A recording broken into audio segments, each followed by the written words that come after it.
My name is Odell. I left the Navy as a first-class gunner's mate, E6. We had several. The most one was we were trying to find and destroy the Viet Cong. We would go on missions, daytime and night. Usually they would last anywhere from 12 to 24 hours.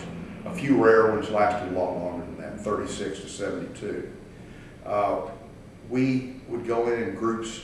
You never were supposed to go in with one boat. You're supposed to have 2, 3, 4, 5 boats at a time.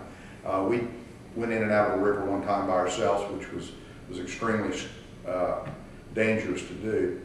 But for the most part, you would have a mission to go into an area, to search out, see if there had been any activity, and try to come in contact with a VC. There were reports that there were NVA in the area. I have no idea. I have a feeling most of the time that we were just fighting the Viet Cong.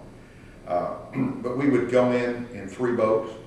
A lot of times we were always the lead boat because our officer was senior at the time, and he would take command of the mission and be in tactical command.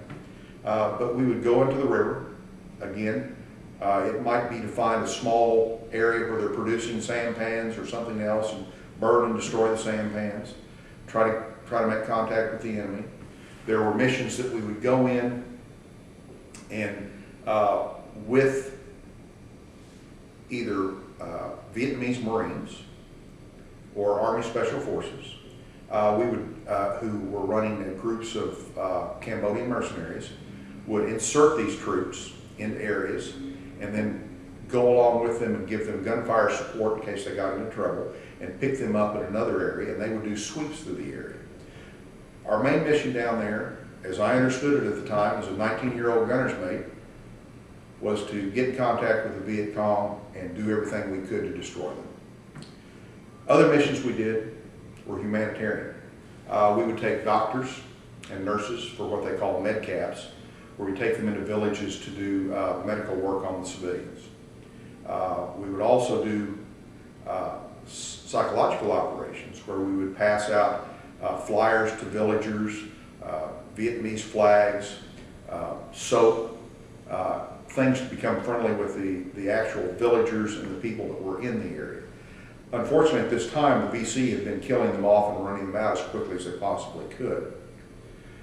I was lucky enough to be on the tail end of whenever they put sea float in to the lower rivers, which was a whole series of group of barges tied together in a small city in the middle of a large river.